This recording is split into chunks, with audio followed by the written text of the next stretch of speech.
गोगाई जी जो हमारे वरिष्ठ नेता है, लोकसभा में उपनेता है, और साथ साथ में पूरे देश की जो समस्या है इसको संसद में जिस तरह के उठाते हैं, हमारे बीच है वो कांग्रेस वर्किंग कमेटी के बीच में आपसे बात करने आए।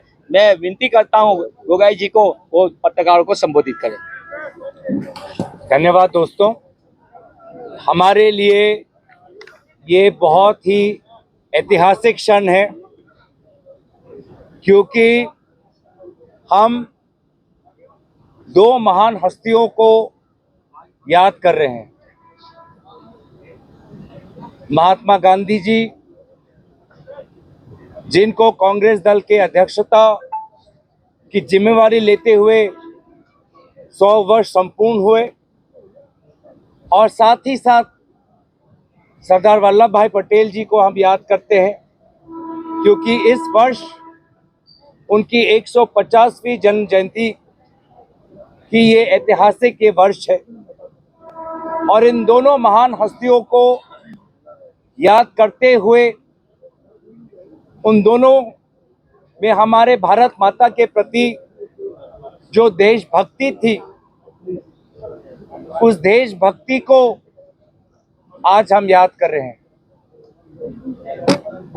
और ये हमारा राष्ट्रवाद है, जिसकी नींव हमारे स्वतंत्रता संग्राम में गांधी जी, सरदार पटेल जी और उनके जैसे विभिन्न कांग्रेस दल के नेतागण और उनके साथ साथ पूरे भारत की आवाम, पूरी भारत की जनता ने दर्शाया, और अंग्रेजों को भारत छोड़ने के लिए एक ऐसा एक शक्तिशाली माहौल बनाया। और हमारी देशभक्ति में, हमारी राष्ट्रवाद में हमारी एकता है, हमारी सद्भावना है, और हमारे संस्कृति के प्रति दायबद्धता है, कर्तव्य है, जिम्मेवारी है। और संविधान की संरक्षण आज हमारे लिए सबसे वो मूल कर्तव्य है आज के इस वर्तमान माहौल में। और इसीलिए गुजरात के इस पावन भूमि पर आकर हम गुजरात के लोगों के प्रति अपनी श्रद्धा व्यक्त करते हैं। ये गुजरात देशभक्ति की भूमि है, पवित्र सोमनाथ मंदिर की ये भूमि है। इस गुजरात के लोगों में उद्योग के प्रति जो उनकी जो शक्ति है, उनकी जो ज्ञान है, उसके प्रति हम नमन करते हुए बहुत से अहम मुद्दों पर हम वर्तमान में चर्चा कर रहे हैं। और जिस प्रकार से हम देख रहे हैं कि अमेरिका ने जो हमारे भारत के एक्सपोर्ट पर जो टैरिफ्स लगाए हैं, वो पूरे देश के साथ साथ गुजरात के भी बहुत से महत्वपूर्ण उद्योग पर एक नकारात्मक प्रभाव फैलाएगा। और उसको लेकर हम तो अपना चिंता व्यक्त कर रहे हैं। उसको लेकर हम चाहते हैं कि भारत सरकार हमारे राष्ट्र के उद्योग के लिए और मजबूती से अमेरिका के सरकार के साथ संवाद करे, लेकिन चुप्पी के बजाय हमें कुछ नहीं दिखता।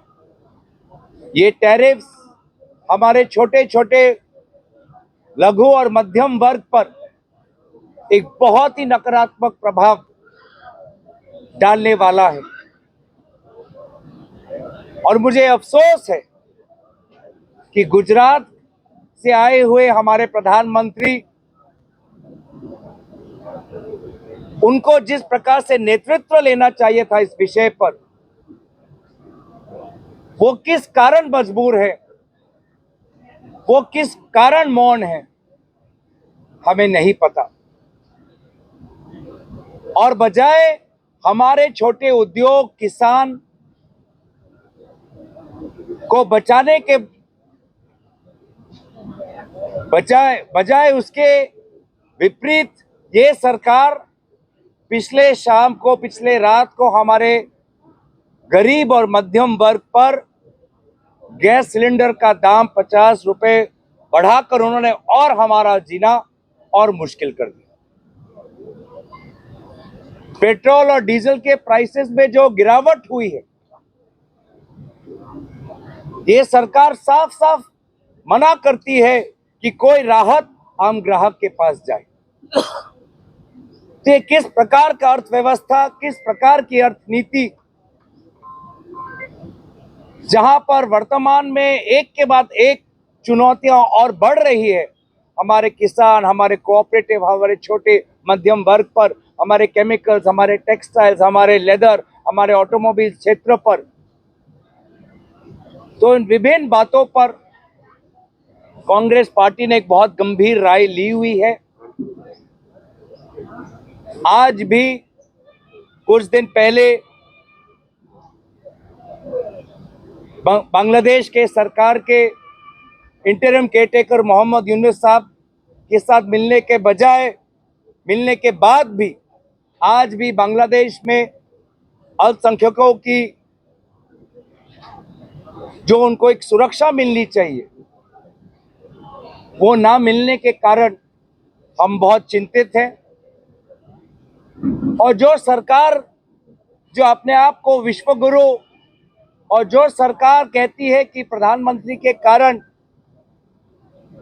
विश्व में हमारी ताकत बढ़ चुकी है, हम ना बांग्लादेश के मामले में कुछ सकारात्मक काम कर पाए हैं, ना अमेरिकन टैरिफ्स को लेकर कोई सकारात्मक काम कर पाए हैं, ना हमारा पड़ोसी देश चीन के साथ कोई हम सकारात्मक काम कर पाए।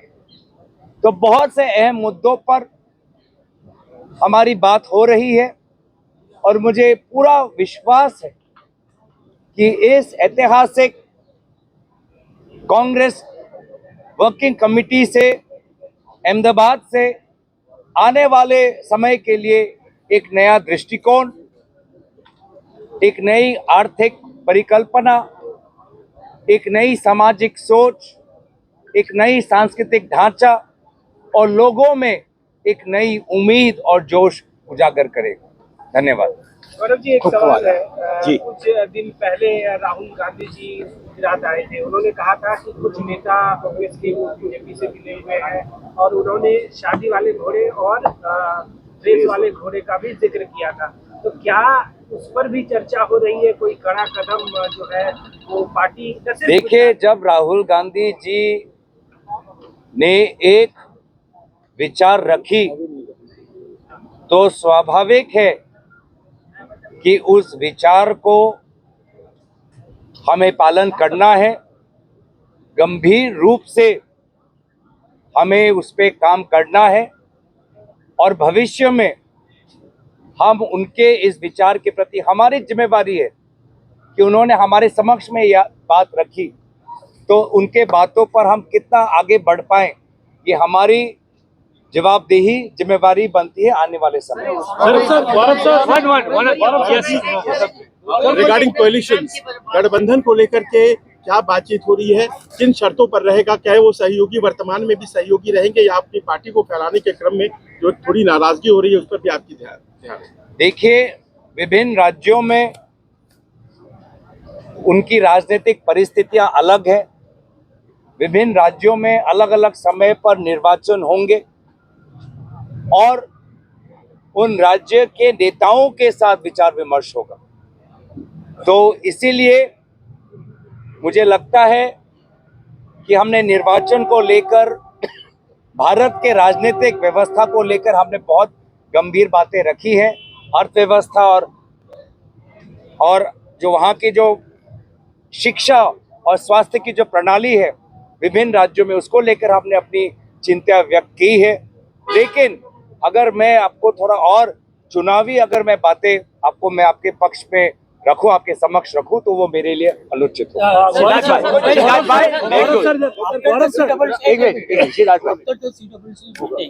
what can do the next step of the Congress? देखिए,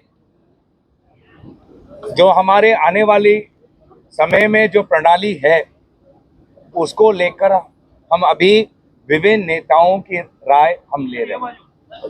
सब नेताओं की राय हम ले रहे हैं, अनुभवी नेताओं की राय ले रहे हैं, फ्रंटल ऑर्गेनाइजेशंस क्या चाहते हैं उनके राय ले रहे हैं, जो हमारे भूतपूर्व हमारे मुख्यमंत्री हैं उनके राय हम ले रहे हैं।